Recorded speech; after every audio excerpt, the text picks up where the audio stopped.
Bismillahirrahmanirrahim. Assalamualaikum warahmatullahi wabarakatuh. Asas urus data seterusnya, kita akan gunakan formula untuk dapatkan kelas. Ada banyak kaedah, tapi dua yang biasa yang dilakukan adalah VLOOKUP. Tahun 2022, tahun lepas, Google Sheets dia ada update yang terbaru iaitu XLOOKUP. Iaitu satu update yang lebih mudah berbanding dengan VLOOKUP.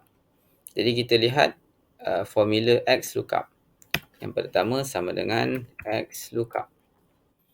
Okey, jadi kita nak search. Apa search nama dia? Okey, koma. Lepas tu range nama ni ada di mana? Range nama ni ada di form responses C2 sampailah bawah. Okey, 8 tu kita potong. Koma. Seterusnya result range iaitu kelas. Okey, kelas ni sampailah bawah. E8 potong. Jadi dia akan copy sampai ke bawah tu. Okey. Tutup kurungan, enter. Okey. Jadi kita dah dapat untuk Darwish adalah kelas 6 Toriq.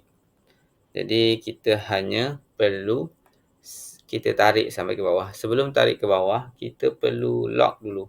Iaitu tekan F4 untuk lock supaya senang untuk kita tarik ke bawah.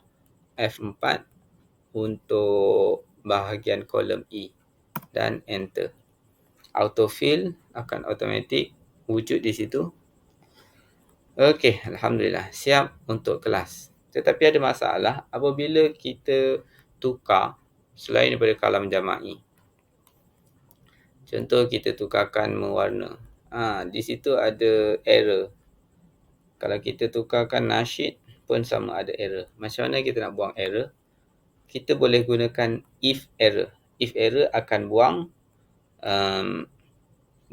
akan buang data yang ada error ni. Jadi tidak akan terpapar di situ. Jadi di depan ni kita perlu masukkan if error. If error. Dan kita enter sahaja. Okey, kita tarik sampai row yang ke-15.